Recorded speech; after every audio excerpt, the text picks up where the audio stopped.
Ese era el primer episodio de sibilancias en niños menores de 2 años. ¿Ok? No sé si se sigue escuchando, porque creo que al empezar a grabar se baja un poco el micrófono. Si se escucha bien, puedo continuar.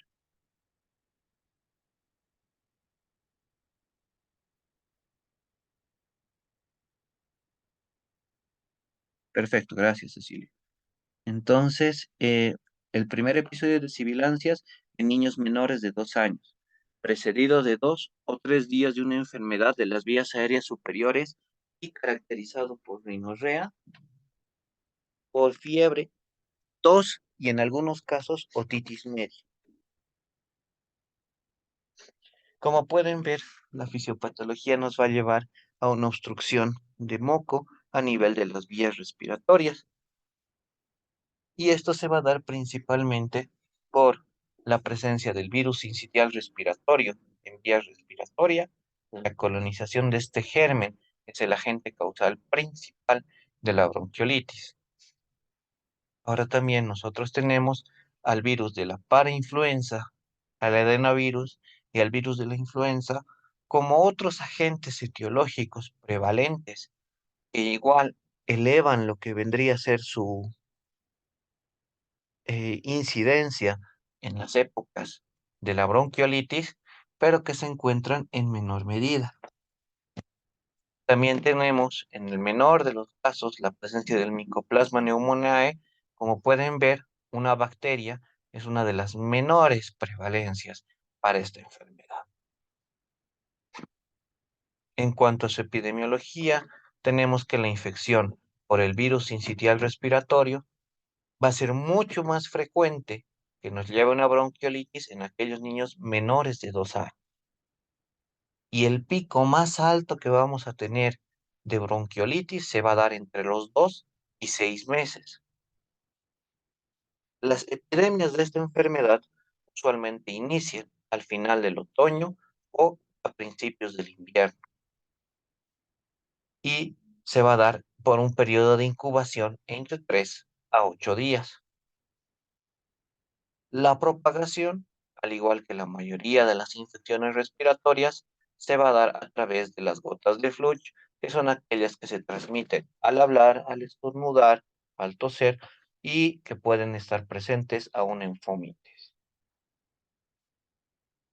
En cuanto a los factores de riesgo, vamos a tener que el sexo masculino tiene una incidencia mayor en relación de 2 a 1, que la edad se va a dar entre los 3 y 6 meses a mayor prevalencia, que aquellos niños que no hayan recibido una lactancia materna exclusiva van a tener una mayor prevalencia de bronquiolitis y se va a dar por malas condiciones socioeconómicas. El hacinamiento y el estar con niños de la misma edad, tanto en casa como en asistencia a jardines maternales, pues va a elevar el riesgo de tener esta patología. Y por último, lo que vendría a ser una madre con hábito tabáquico, pues va a incrementar el riesgo de esta enfermedad. En cuanto a su fisiopatología, tenemos que el virus sincitial respiratorio va a tener un pico, perdón, va a tener un periodo de incubación de 2 a 8 días, en la cual va a tratar de colonizar el tracto respiratorio. En este lapso de 2 a 8 días, que normalmente se presenta como una infección alta, ¿sí? Con una sintomatología muy similar a un resfrío común. Sin embargo, cuando el germen ya ha llegado a colonizar el tracto respiratorio inferior, vamos a presentar lo que es una necrosis epitelial y destrucción de los cilios que se encargan de eliminar el moco producido de manera fisiológica en todos nosotros. La presencia del virus y la presencia de esta necrosis va a generar una mayor respuesta inflamatoria con una infiltración a nivel de los tejidos pulmonares, tanto de neutrófilos como de linfocitos. Y estos se van a encargar de producir quimiosinas proinflamatorias que van a llevar a un edema en la submucosa. Este edema, pues lo que va a ocasionar en el cuerpo es un incremento en la formación de moco y también una alteración en la calidad del mismo. Este moco se va a hacer más denso, más espeso y, por ende, por la destrucción de las cilias a nivel del epitelio, pues va a ser muy difícil de eliminar. Como pueden ver en la imagen de la derecha, el moco va a tender a tapar la luz de los bronquios. Entonces, va a tender a atrapar aire dentro de las vías respiratorias bajas y por lo tanto va a llevar hacia un colapso alveolar de ciertos sectores pulmonares. Si ustedes recuerdan lo que es la relación entre la ventilación y perfusión, pues verán que existen áreas que están de manera bien ventilada y bien perfundida. Pues cuando estas áreas sean las afectadas, vamos a tener lo que vendría a ser la hipoxemia en nuestros pacientes. Cuando ya haya una afectación entre la ventilación y perfusión y el cuerpo detecte que el intercambio gaseoso no se está realizando de manera adecuada y nos lleva a la hipoxemia, vamos a tener un aumento del trabajo respiratorio expresado con la utilización de la musculatura respiratoria y una alteración en la complex pulmonar. Esta alteración nos va a llevar a datos de atrapamiento aéreo, que vamos a tener lo que es la hiperinsuflación, que es mucho más visible en lo que vendría a ser la radiografía de tórax. El signo clínico característico de la bronquiolitis vendrían a ser las sibilancias, que en los cuadros leves a moderados usualmente son expiratorias y se van a dar por el atrapamiento, por la presencia de moco y la imposibilidad de eliminar todo el aire que ingresa durante la inspiración. Entonces, al estar más estrecha la luz de los bronquios, va a generar ese silbido y por eso el nombre. Ahora, los síntomas iniciales que van a tener los pacientes, como hemos dicho en el periodo principal, van a ser una coriza y un estornudo. Usualmente están asociados a una fiebre muy baja y son muy similares y muy parecidos a lo que vendría a ser un resfrío común. Usualmente a los 2 y 3 días podemos ver en aquellos pacientes que desarrollen un grado más avanzado de la enfermedad ya la presencia de una tos, alteración en lo que vendría a ser la mecánica ventilatoria en cuanto a su frecuencia, como una taquipnia, o alteración en lo que es el uso de la musculatura sin dificultad como polimnia. Vamos a notar que los pacientes tienden a respirar como cansados, a tornarse agitados. Evidentemente, van a entrar en este punto los mecanismos compensadores fisiológicos de los niños y van a empezar a notar que la expiración es mucho más audible, la relación inspiración-expiración se va a alterar y vamos a poder ver ya lo que son retracciones intercostales, vamos a poder auscultar sibilancias y como ven, habla también de las crepitaciones. Aquí podemos hacer un hincapié en la historia en el que la bronquiolitis antes era denominada como la sinfonía del pulmón. Para todos ustedes que tengan la posibilidad en algún momento de evaluar a un niño con bronquiolitis, traten de detectar todos los sonidos posibles. ¿Por qué? Porque la fisiopatología, la presencia del moco, la respuesta del cuerpo de los niños y la capacidad de la caja torácica del niño les va a permitir escuchar de manera adecuada y diferenciar lo que son las sibilancias, los roncus, las crepitaciones. Y es en esta patología que ustedes pueden escuchar todos los sonidos patológicos en uno solo. ¿Sí? Van a escultar en un cuadrante y escucharán sibilancias, pueden bajar y presencia de roncus, superiores e inferiores crepitantes.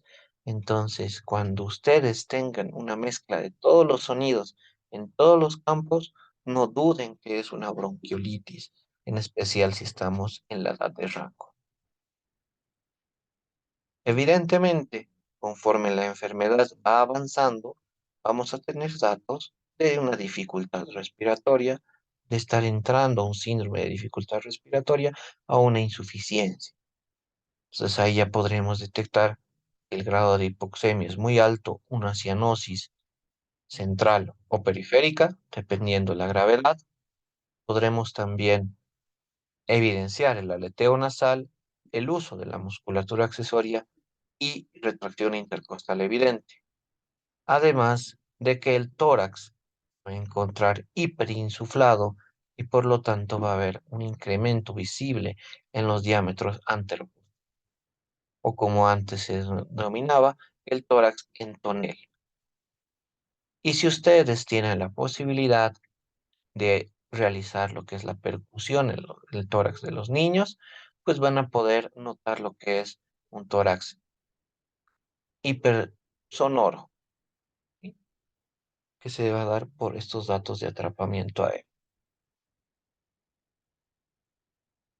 En cuanto al diagnóstico, pues el diagnóstico, para que vean, es netamente clínico. Ustedes tienen que hacer hincapié en esta parte, ¿sí? No les va a interesar nada más. Como métodos de apoyo, sí es recomendable que utilicen una radiografía de tórax. En cuanto a la radiografía de tórax, van a tener datos de atrapamiento aéreo, ¿sí? En cuanto a los datos de atrapamiento aéreo, pues vamos a tener horizontalización de las costillas, un incremento paulatino de los espacios intercostales y una hiperlucidez en cuanto a las características radiológicas.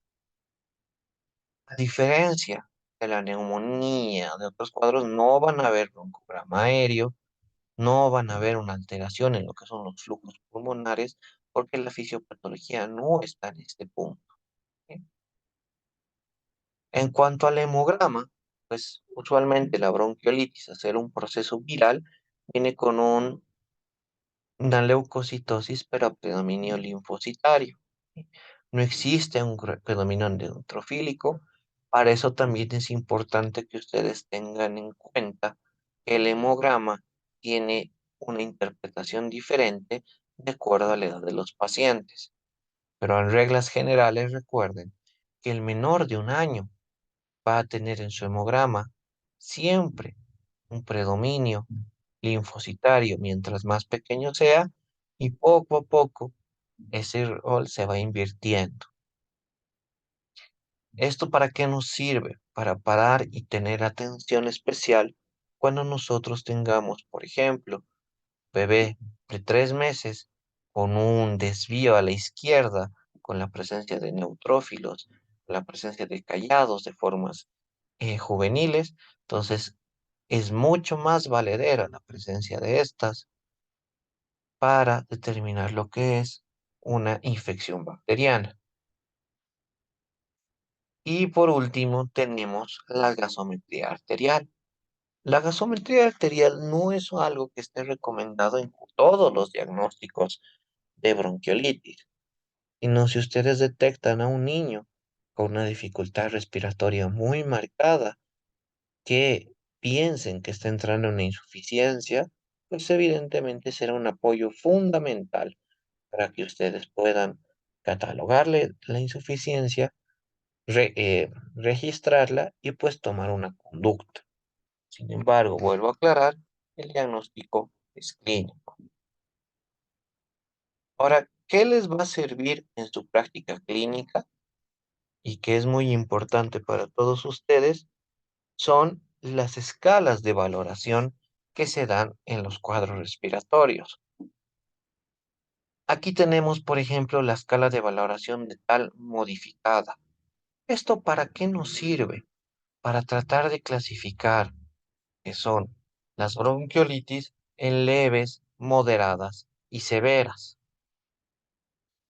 Nosotros utilizamos solamente datos clínicos porque se ha visto que en muchos hospitales el acceso de manera oportuna a laboratorios, incluso radiografías, es muy limitado.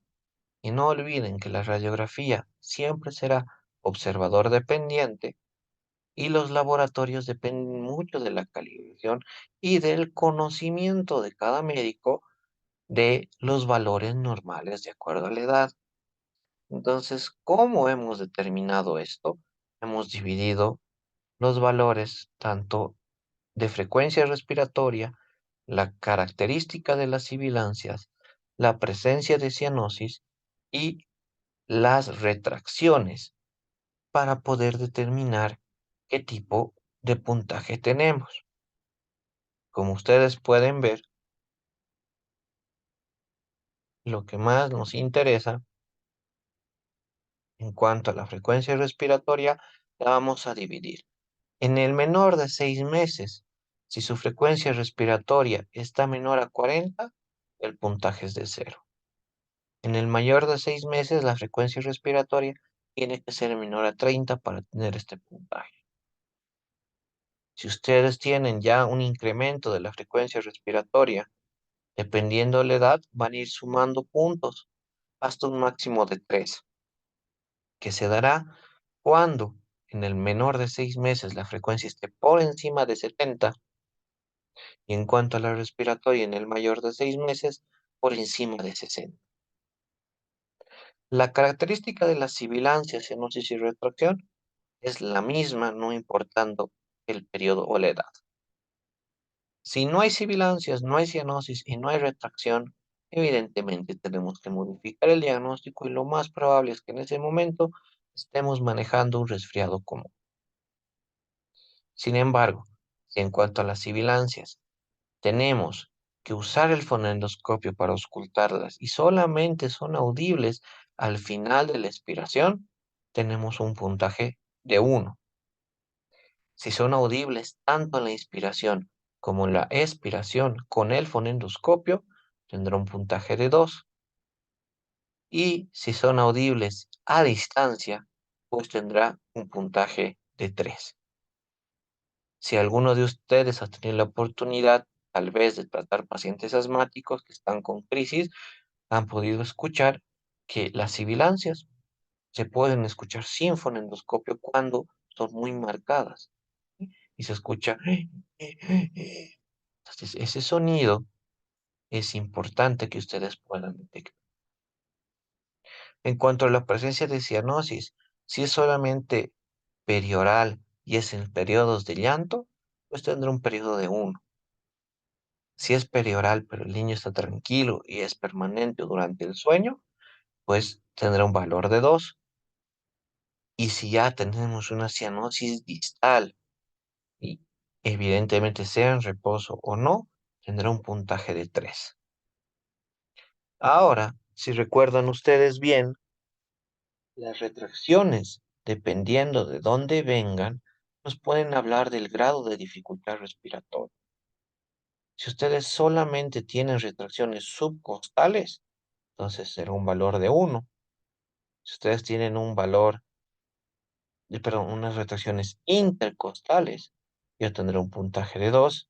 Y si ustedes tienen retracciones supraclaviculares, entonces tendrán un valor de 3. Ahora, ¿cómo clasificamos esto?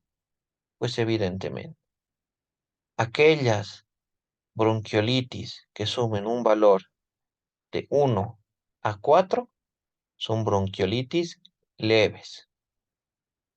De 4 a 8 son bronquiolitis moderadas. Y mayores a 8, o sea, 9, 10, 11 y 12, son bronquiolitis severas. ¿Por qué es útil que sepamos esto? Porque una bronquiolitis leve puede ser manejada de manera ambulatoria, no va a tener ninguna complicación, únicamente realizamos medidas generales y el paciente va a tener una evolución favorable. Las de tipo moderado, ustedes van a tratar, vamos a ver qué vamos a decidir, dependiendo otros factores de riesgo asociados, si se internan, si se ven de manera ambulatoria y también qué medicación se puede utilizar. Y evidentemente, las severas, en especial aquellas que tengan un componente de retracción supraclavicular, pues van a, en la mayoría de los casos, llegar a necesitar una terapia pediátrica, porque este dato nos habla de que posiblemente ese niño esté con un 70-80% de probabilidades de ya estar en una insuficiencia renal. Entonces, esto se va a traducir como una alteración en el medio interno muy marcada y por lo tanto va a requerir medidas adicionales. Como ven, es una escala muy sencilla, la encuentran como la escala de Tal. Existen muchas otras modificadas, hay argentinas, pero la mayoría toma estos parámetros. Traten de aplicarlas. Nuevamente recalco, yo no voy en contra, por ejemplo, de que utilicen un celular al momento del examen clínico. Evidentemente, a veces con algunos pacientes, algunos padres, es feo estar revisando cosas en el celular, pero pueden imprimirlo. Si ustedes manejan un consultorio, tienen un consultorio de pediatría, y pegarlo en un recuadrito en la pared, en especial en esta época. Esta época va a serles muy útil cuando diagnostiquen una bronquiolitis o sospechen para poder clasificarla y tomar una conducta. En cuanto al tratamiento, necesito que tengan en cuenta algo, que la mayoría de las bronquiolitis van a evolucionar hasta de manera espontánea. Y como está subrayado, lo que necesitamos son medidas de sostén y aprender a identificar aquellos pacientes que se encuentran con un riesgo alto para iniciar algún tratamiento de soporte más avanzado. Las medidas generales que ustedes tienen que asumir son la posición del paciente. En primera, lo que van a hacer es una elevación de aproximadamente 30-40 grados. Recalcarles a los padres que mantengan esta posición a veces durante el sueño, ¿sí? Que estén en semifauler, si quieren escribirlo, o semisentados para que ellos entiendan. ¿Y esto por qué? Por la acumulación de moco, tanto en vía superior como inferior. Muchas veces lo que reportan los papás es que durante la noche, tras un ataque de tos o presentan ataques de tos que parece que se fueran a ahogar por la cantidad de moco que presentan. En una posición semifowler durante el sueño, pues lo que van a ayudar es que por mecanismos de gravedad, si bien va a tener un acceso de tos, eso no va a ascender hasta la vía alta y no solamente va a ser deglutido por los niños y van a presentar pues la presencia de moco en las heces, porque este moco no se va a digerir, pero van a poder descansar de mejor manera.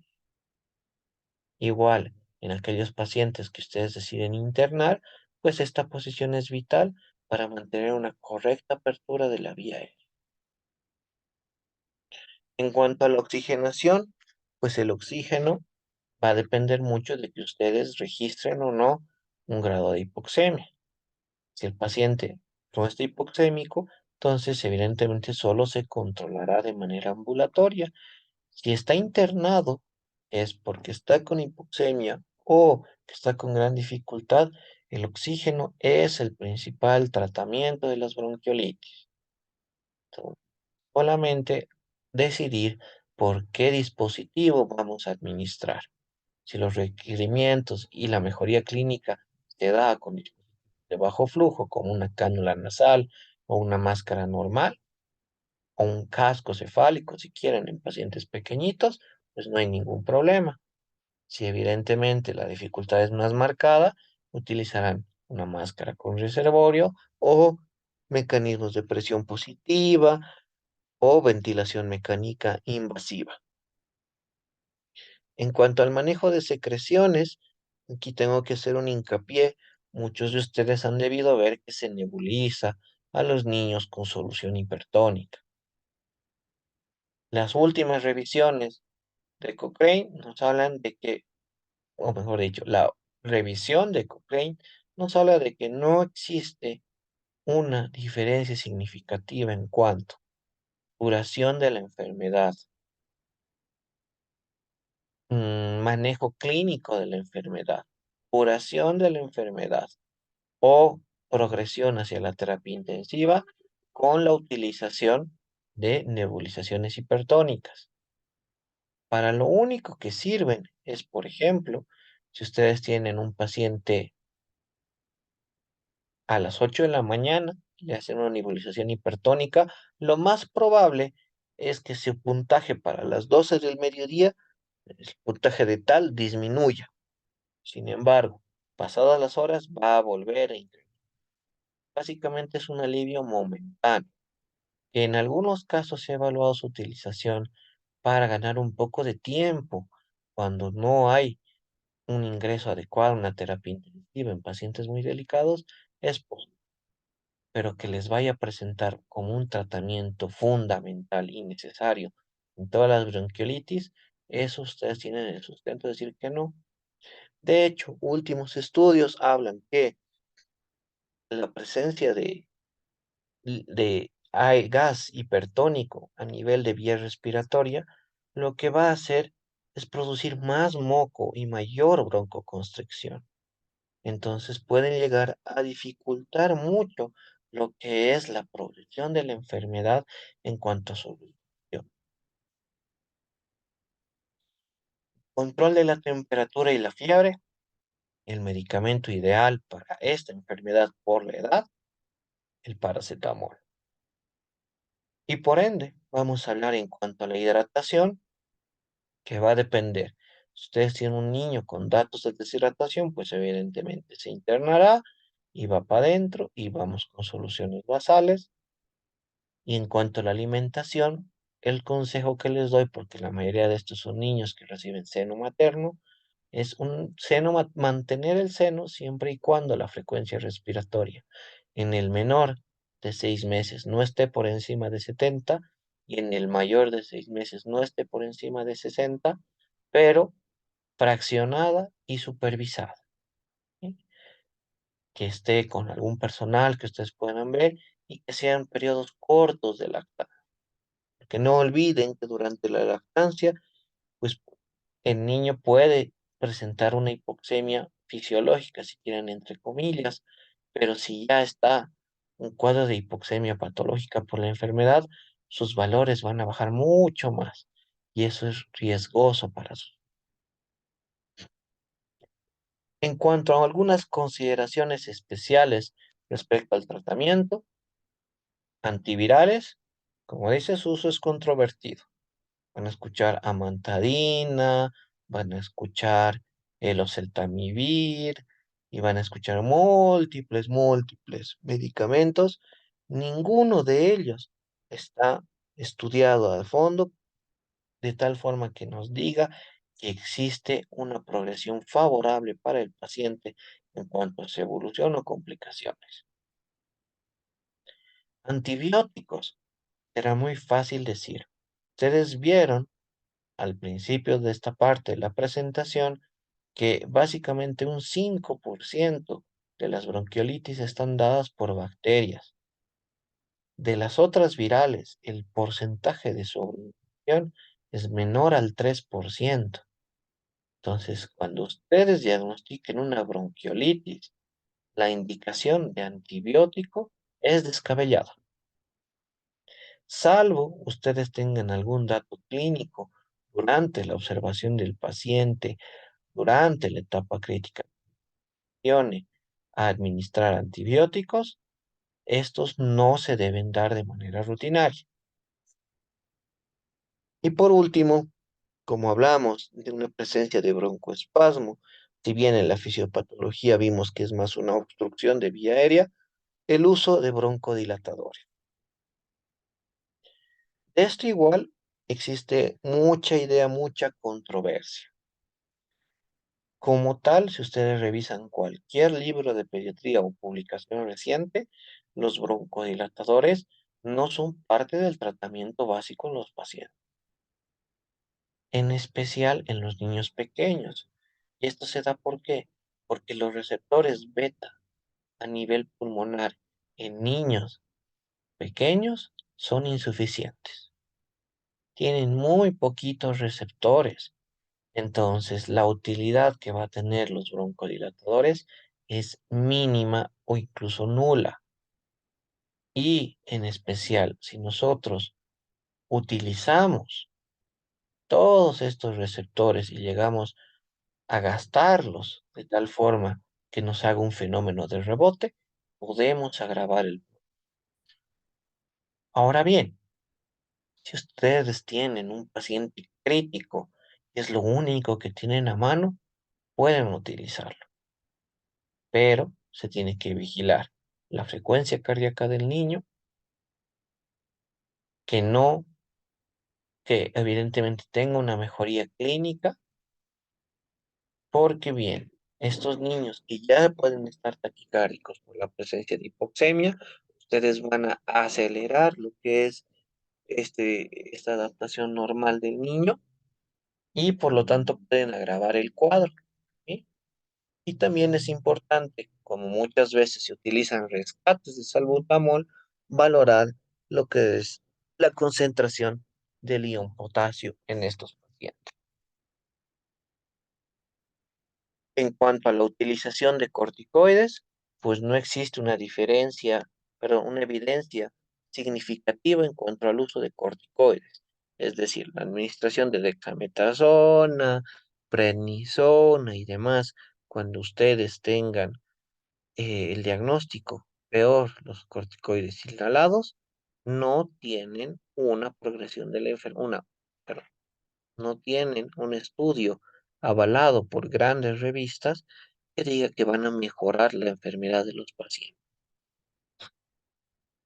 Lo que sí está contraindicado, y les ruego por favor que no utilicen más, es el empleo de sedantes, antihistamínicos, descongestionantes, antitusivos o expectorantes. Aquí tenemos el famoso Ambroxol, Tusigen, los naturales Tosex. Dense cuenta, la tos en esta patología está tratando de eliminar esa cantidad de moco excesivo que está a nivel de la luz bronquial y si nosotros le damos antitusivos, estamos eliminando ese reflejo que está tratando de solucionar el problema. Antihistamínicos no están actuando en la fisiopatología del paciente, entonces no es la solución. Y como esta es una patología que se da muchas veces en menores de 2 años y más prevalente en menores de 1 año, la dosis antihistamínicos, sedantes, descongestionantes y antitusivos puede llegar a ser peligrosa. Podemos llegar a bloquear el centro respiratorio, entonces no se recomienda. De hecho, de manera general, si ustedes buscan cuál es el criterio de la Academia Americana de Pediatría sobre el uso de antitusígenos, no se utilizan en menores de 5 años. Entonces, a pesar de que tengamos en farmacia, no se olviden, las farmacéuticas van a venderles medicamentos, van a venderles con que son seguros, pero las recomendaciones internacionales son que estas no son seguras. En cuanto a una profilaxis pasiva, pues lamentablemente aún no tenemos una vacuna eficaz contra el virus sincitial respiratorio, como se les había mencionado ahí. Esperemos que pronto tengamos una vacuna en este sentido, aunque es muy difícil aislar este germen para ocasionar, bueno, para generar una vacuna. Sí, en algunos lugares ya se está desarrollando lo que son anticuerpos monoclonales, como el palivizumab, que es específico para atacar al virus sincitial respiratorio, pero esto en nuestro medio pues es inexistente y prácticamente se está usando solamente en pacientes críticos. Y por último, lo que vendría a ser eh, este anticuerpo monoclonal pues va a actuar sobre la proteína F del apotipo A del virus sincitial respiratorio, con lo cual va a terminar destruyendo. No sé si hasta este punto ustedes tienen alguna pregunta en cuanto a la bronquiolitis para que podamos seguir con la bronquitis. Si no, igual les doy unos 2 minutitos para que traigan agüita, tomen algo para poder seguir con el tema.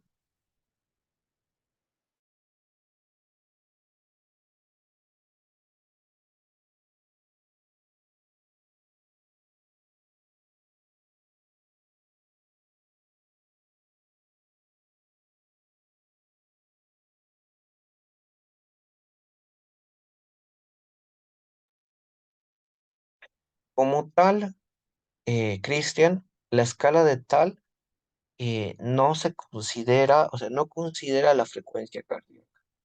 Puedes tú encontrar algunas otras escalas que consideran esto, la Woodland-Ferres, Taussig, perdón, Taussig es más para lo que es laringitis, pero existen otras que sí.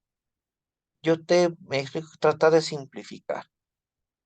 Algo que sí me olvidaba mencionar en lo que vendría a ser la utilización de escalas, ustedes tienen que ser muy criteriosos, tanto en las escalas que existen para valorar laringitis, como en esta que tiene para valorar bronquiolitis.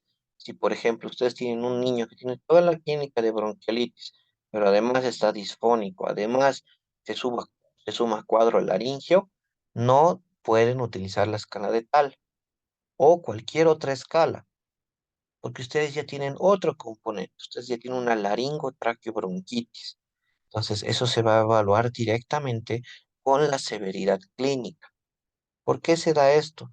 Porque a veces no saben o lo catalogan de otra forma y terminan agravando lo que vendría a ser una bronquiolitis cuando sencillamente es parte de la fisiopatología de la laringitis. Van a comprenderlo un poco más adelante con algunas cosas asociadas. Y les dejo el concepto. Si ustedes tienen más de una patología de sospecha fundamentada en la clínica, no utilicen las escalas. Y es claro que es una bronquiolitis. Y solo una bronquiolitis les va a ser muy útil para determinar su accionar. Y Mariela nos pregunta, en lugar de solución hipertónica, ¿cuál se puede usar? No se utiliza. Nuevamente, el manejo es solo sintomático. Lo que ustedes tienen que hacer en los casos de las bronquiolitis leve, recomendación de la posición, recomendación en cuanto a la dieta del niño, paracetamol para mejorar lo que es el estado general, o sea, mantenerlo sin fiebre, sin molestias, tratar de bajar un poquito la inflamación a nivel pulmonar y nada más. Cuando ustedes incluso internan y vean niños internados, y es un problema que tenemos nosotros los pediatras, el tratamiento es oxígeno. Los bebés se internan por oxígeno. Entonces, alguna vez ponemos sueros porque están deshidratados o están muy taquipnéicos, pero eso normalmente al cabo del primer día se retira y no se administra más medicación. Son contados los casos que utilizamos beta-adrenérgicos como el salbutamol. Entonces, a veces sí es un problema porque los padres quieren que les administremos alguna medicación porque usualmente en otros episodios, tal vez de casos leves, les hacen nebulizaciones y creen que eso va a mejorar al niño. Pero no es así. Las defensas, la eliminación del virus va a mejorar al niño. Lo que nosotros hacemos es tratamiento de soporte y tratamiento sintomático.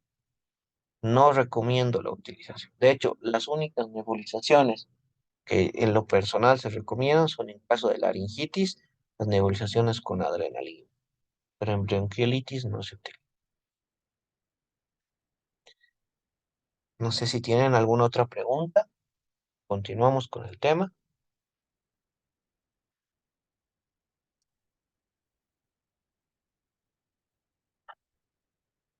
De todas formas, si tienen alguna pregunta, pues la escriben en el chat y con gusto se la. Continuamos con lo que es la bronquitis. Entonces, como una definición general, vamos a tener que la bronquitis es una inflamación de la tráquea, bronquios y bronquiolos, que va a resultar generalmente de una infección del tracto respiratorio por una causa viral que se va a manifestar por la presencia de tos.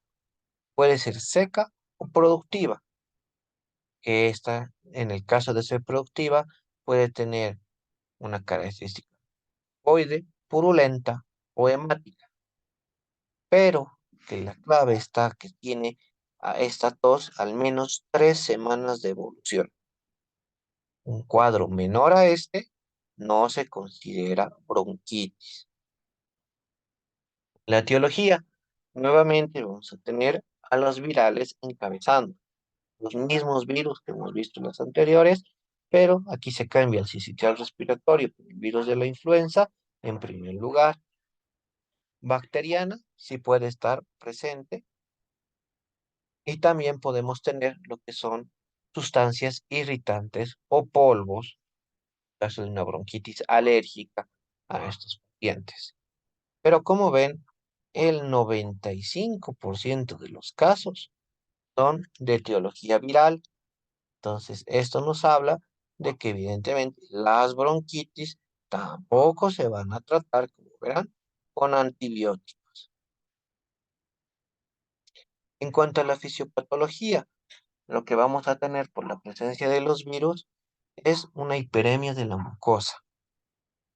Esta hiperemia de la mucosa lo que va a llevar es a una descamación del epitelio y por lo tanto esta descamación nos va a registrar un edema. Este edema va a llevar a lo que es una infiltración leucocitaria de la submucosa y va a empezar a producir un exudado mucopurulento, ¿sí? Y aquí vamos a tener tres fenómenos. El primero es que se va a alterar la función protectora de los cilios del epitelio, especial del epitelio bronquial, y por tanto también se va a alterar lo que es la función de los fagocitos y los linfocitos a este nivel. Esta afectación que inicialmente se da solamente por la presencia de estos virus puede llevar, ya que está alterando la función de defensa, a que las bacterias puedan invadir los bronquios, porque el moco, los cilios y las células de defensa están disminuidas, o mejor dicho, alteradas. Los bronquios usualmente son estériles en condiciones normales, ¿sí? La vía aérea baja, pues no tiene una flora normal. Sin embargo, con esta alteración, pues evidentemente las bacterias pueden llegar a invadir mucosa, submucosa, etc. ¿Esto qué va a generar? Una obstrucción por el edema de la pared, y esto va a ser dado porque las secreciones se van a encontrar retenidas a este nivel. Como el cuerpo va a detectar que este moco está obstruyendo, va a generar un espasmo de los músculos bronquiales. Va a tratar de liberar con ejerción de presión este moco que se encuentra en la luz y por lo tanto se va a generar el reflejo de la tos. Y es por eso que nuestro cuadro clínico característico en estos casos va a ser la tos. Lo que ustedes tienen que ver es que esta tos va a ser permanente, puede ser constante o incluso empeorar. Y el lapso puede ser entre 10 días, incluso 2 semanas, hasta 3. Lo que van a darse cuenta es que, y los pacientes, los padres de los pacientes nos van a referir mucho, es que va a empeorar en las noches y esto se va a dar por asumir lo que es la posición de cúbito dorsal. La acumulación de moco va a ser mayor y va a empezar con una tos seca que parece irritativa y poco a poco se va a convertir en una tos con expectoración. Cuando este cuadro se mantenga por 3 semanas, pues ya tenemos el diagnóstico. Ahora aquí podemos ver que sí, esta bronquitis nos puede llevar a un grado de disnea, dependiendo de cuán tan obstruidos estén los bronquios, pues nos va a dar la dificultad para respirar en este sentido durante esfuerzos. normalmente no es una disnea en reposo, normalmente es un disnea de esfuerzo. Los niños evidentemente no van a querer jugar, agitarse de manera exagerada, van a encontrarse decaídos porque no van a poder mantener los requerimientos de oxígeno adecuados. De igual forma, toda presencia de moco en bronquios nos va a dar sibilancias. En este caso, pues va a estar asociado a lo que es un malestar general y la fiebre únicamente se va a dar en los casos de que hay una sobreinfección bacteriana. Este cuadro, a diferencia del otro, sí podemos verlo en niños más grandes, ¿sí? Es frecuente y se puede presentar en niños de 5, 8, 10, 12 años y por lo tanto a estas edades ya vamos a poder ver que por el esfuerzo de la tos van a presentar un dolor torácico. Y otro punto, como la clínica se agrava durante la noche, el sueño no va a ser reparado. Nuevamente, el diagnóstico es netamente clínico, ¿sí? En la actualidad, si bien la definición que yo les había dado es por 3 semanas, que esa aún se encuentra en la mayoría de los libros, en lo que es la Sociedad Española de Pediatría, que saca anualmente lo que son sus guías de pediatría integral, pues ya se ha modificado. Y a partir del 2016 ya nos habla que un niño que presenta tos con o sin expectoración de menos de 2 semanas, pues ya se lo puede catalogar como una bronquitis. En especial si estamos hablando de lactantes, de Bueno, sea, eso. En lactantes preescolar y preescolar. venga, chica, venga, Luna, adentro, Creo que adentro. no puedo. Ok, ahora sí. Ahora sí está. Ok. Hemos dicho menor de 2 semanas de duración, tos con o sin expectoración en lactantes y preescolares. Y que usualmente puede aparecer posterior a cualquier otro proceso de vía respiratoria alta. En cuanto al tratamiento, no existe un tratamiento específico. Lo que nosotros vamos a tratar de ayudar a los pacientes es medidas de soporte. En cuanto al grado de hidratación, si la ingesta abundante de líquidos va a ayudar que este edema a nivel pulmonar, esta secreción de moco, el moco no sea tan denso. Entonces, por tanto, sea más fácil para el cuerpo hacer un recambio para los pocos cilios o los cilios que se encuentren trabajando, puedan eliminar el moco menos denso y por lo tanto va a haber una mejoría clínica. El otro punto importante es mantener una permeabilidad nasal. No hay que olvidar que el paciente pediátrico menor de 4 años respira netamente por la nariz. Muy pocos que a partir de los 2, 3 años pueden tener una respiración bucal. Entonces, los niños más chiquititos, si nosotros no mantenemos permeable la nariz, porque no olvidemos que la bronquitis puede estar asociada a otros procesos, lo que vamos a tener es que el paciente va a estar muy irritable, no va a colaborar, incluso puede llegar a la dificultad respiratoria. Entonces, sí, productos como el nasal fisiológico, Nasoxi y demás que son de acción local pueden ser muy útiles, pero la principal recomendación es que tengan un aseo gentil. Cuando ustedes tengan madres primerizas, en especial, van a ver que tienen mucho miedo de limpiar lo que es la nariz. La recomendación principal es utilizar alguna de estas soluciones que son en base de cloruro de sodio o aerosoles, o si quieren, agua hervidita tibia para humedecer lo que son los mocos, la mucosa a nivel nasal anterior y introducir algodón, o papel muy delgadito, suave, para poder limpiar el moco. Van a ver que esto va a solucionar en gran medida gran parte de la síntoma. Evidentemente porque la mayoría están con grado de fiebre bajo o algunas complicaciones, pues antitérmicos son ideales. Nuevamente, antitusivos, antibióticos no son necesarios.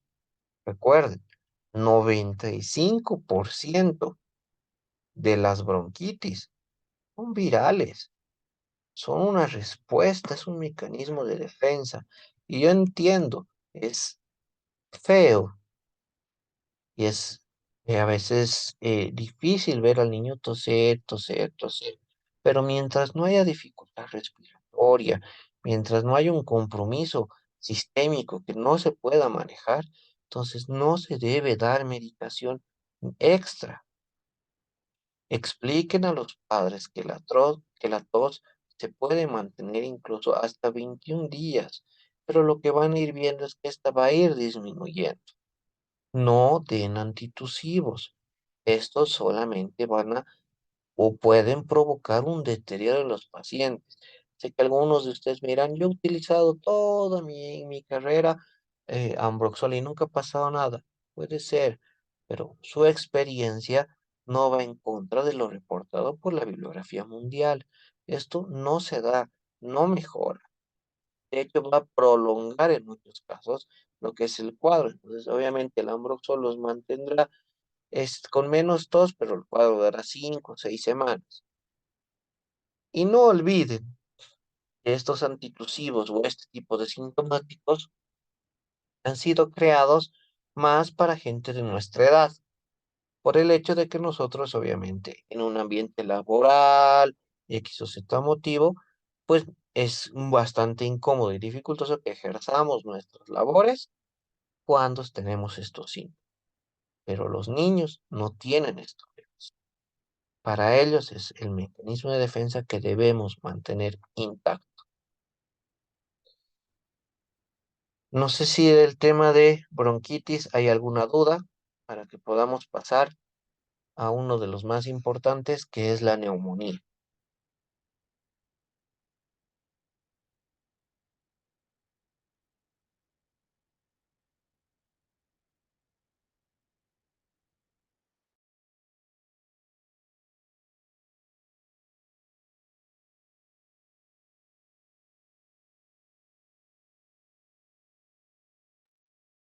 Si no hay ninguna duda, pues avanzamos con el tema de la neumonía. Entonces, como definición, no olvidemos que es una infección e inflamación del parénquima pulmonar que va a estar producida por diversos microorganismos. Se va a dar al interior de los alveolos, que va a provocar una inflamación que puede llevar a un daño pulmonar, ¿sí?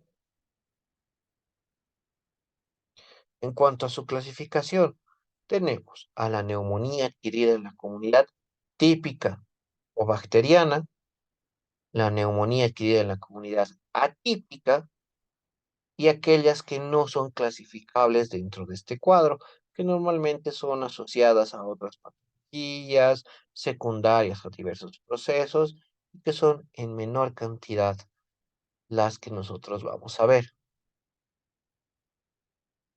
Lo que es muy importante que ustedes manejen es la diferencia entre una neumonía típica y atípica. Estos son criterios que son muy importantes y les van a ayudar a ver bajo qué cuadro de neumonía nosotros estamos actuando. Si nosotros vemos que tiene una fiebre mayor a 39 y de aparición brusca, tenemos un punto o un criterio. El paciente presenta un dolor pleural, es decir, que hay un dolor torácico o epigástrico, usualmente es en punzada o a veces reportan de tipo opresivo, entonces tenemos otro punto. Si nosotros podemos al examen físico llegar a auscultar crepitantes, disminución del murmullo vesicular, o ya un soplo tubárico, igual tenemos un criterio. En este caso ya sumamos criterios laboratoriales y presentamos una leucocitosis en mayores de 2 años, mayor a 12.000 milímetros de mercurio, con una neutrofilia mayor a 6.000, igual es otro criterio. Y si en la radiografía de tórax nosotros vemos datos de consolidación, entonces tendremos uno. ¿Para qué sirve esta tabla? La neumonía típica son aquellas en que de estos cinco nosotros tenemos tres. Entonces, eso nos quiere decir que lo más probable, dependiendo de la edad, sea secundaria a una bacteria y requiramos el uso de ciertos antibióticos. La neumonía atípica es en la que no tenemos ninguno de estos criterios, pero el paciente presenta los tres datos clínicos fundamentales de una neumonía. Tos, fiebre, dificultad para respirar, traducida como taquipnea. Tos, fiebre, taquipnea. Muy probable que sea neumonía. Entonces, tenemos esto, pero no cumple, es una neumonía atípica. Y la indeterminada es que tenemos dos criterios y tal vez nos falta alguno. Entonces, vamos a ver cómo vamos a manejar este sentido. En cuanto a la epidemiología, tenemos que ver y nunca olvidar que la neumonía es la primera causa individual de mortalidad infantil en el mundo y en especial en Latinoamérica. Provoca alrededor de 1 a 2,2 millones de fallecimientos anuales en niños menores de 2 años y viene a ser la infección más frecuente en la infancia, observándose de 1.000 a 40.000, dependiendo la región que sea evaluada, de casos por cada 100.000 niños por año. Eso nos quiere decir que es de vital importancia reconocer esta enfermedad y saber cómo tratarla. Obviamente, la incidencia de esta enfermedad va a presentar muchas variaciones, va a ser diferente según la edad y va a ser más prevalente en el niño de 1 a 5 años. En cuanto a la etiología, pues la etiología es numerosa y vamos a ver que mientras más pequeño sea el niño, más frecuentes son las neumonías virales. En cuanto más crezca, pues van a estar presentes las neumonías bacterianas. Como podemos ver, en la etapa neonatal, las etiologías de neumonía son usualmente asociadas a bacterias del canal del parto o a contaminación, muy asociadas a lo que es la sepsis neonatal. Ahí tenemos el Staphylococcus galactae, la Listeria monocytogenesis, bacterias gram negativas y el citomegalovirus. Sin embargo, cuando nosotros ya tenemos pacientes un poquito más grandes, entre aún las 3 semanas y los 3 meses, vamos a ver que la clamidia trachomatis está entre la última semana de la etapa neonatal y luego los virus respiratorios, como los productores de la bronquiolitis, son la principal causa de neumonía en estos pacientes. Luego tenemos al Streptococcus pneumoniae y al Staphylococcus. Ahora, la mayoría de pacientes que nosotros veremos con neumonía se va a dar en este grupo de los 3 meses a 4 años. Y ahí podemos ver que los virus respiratorios son los principales agentes etiológicos de la neumonía adquirida en la comunidad y después recién viene el Streptococcus pneumoniae y por último gérmenes menos frecuentes como ser el Streptococcus piógenes, el Haemophilus influenzae, la, el Mycobacterium pneumoniae, el Staphylococcus aureus y el Mycobacterium tuberculosis. Ya en aquellos niños mayores de 5 años hasta la adolescencia, vamos a tener que aquí hay un viraje. Los más frecuentes son el micoplasma, el estreptococo, la clamidia y el Mycobacter tuberculosis. Y los virus pasan a un plano más secundario. Ahora, nosotros tenemos la neumonía adquirida en la comunidad típica o bacteriana. Nuevamente, esta va a estar caracterizada por fiebre elevada. Va a tener un comienzo muy insidioso y muy súbito, ¿sí? La afectación del estado general va a estar muy marcada. Pueden presentar dolor torácico de tipo pleurítico y expectoración purulenta. Y evidentemente la auscultación vamos a encontrar datos llamativos, pero de manera focal. Esto quiere decir que va a haber campos pulmonares o segmentos pulmonares que van a estar afectados y otros no. En esto podemos encontrar crepitantes, una disminución del murmullo, porque ya está consolidada, o ya la presencia del soplo tubárico. En cuanto a la neumonía adquirida en la comunidad atípica, vamos a tener la viral, que va a aparecer usualmente en menores de 3 años, que se da usualmente a finales del otoño e inicios del invierno y durante toda esta etapa, y se va a acompañar inicialmente por un cuadro catarral. Usualmente es un cuadro de 2 a 5 días previos a lo que es el inicio de la neumonía, que es una febrícula, faringitis, coriza, conjuntivitis, y a veces incluso hay síntomas que van fuera de lo pulmonar, como el exantema, puede haber diarrea. Si se dan cuenta, es una afectación más sistémica. Y en cuanto a la neumonía atípica por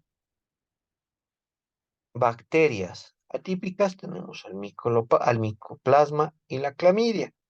Y estos usualmente está ante los mayores de 3 años, con un pico aún más elevado en mayores de 5 años, y la presentación suele ser subaguda. Esto quiere decir que es un proceso un poco más crónico, que va a estar acompañada de cefalea, de dolor muscular, a veces incluso hay debilidad muscular como parestesias o paraplegia, puede presentarse.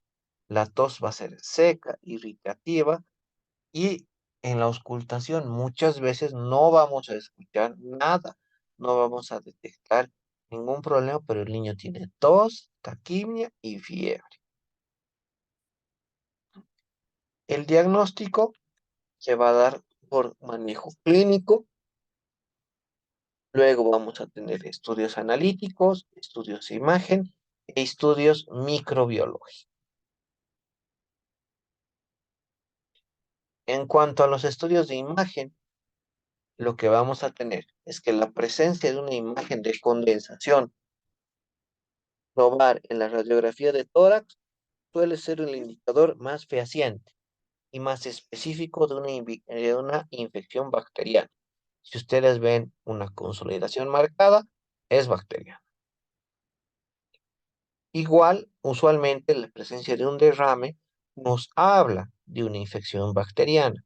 Los virus no tienen a estar relacionados con infecciones bacterianas. En cambio, en la radiografía, los infiltrados intersticiales difusos usualmente se van a asociar más a infecciones virales. Y de igual forma, lo que vendría a ser la presencia de datos de atrapamiento aéreo está más relacionado a infecciones virales. Y en algunos libros aún se reporta que, por ejemplo, la presencia de neumatoceles y de múltiples focos de consolidación nos hablan de ciertos agentes etiológicos como ser el estafilococo aureus. Todo esto está en discusión. Existe una tendencia actual de decir que uno, mediante la radiografía, no puede decir la etiología. Sin embargo, estos son por nuevas tendencias, la nueva utilización de nuevos métodos y tratar siempre de hacer énfasis en la clínica. Yo creo que hasta aquí es suficiente por hoy. Vamos a continuar aún con el tema el día de mañana. No sé si de momento tienen alguna pregunta respecto al tema.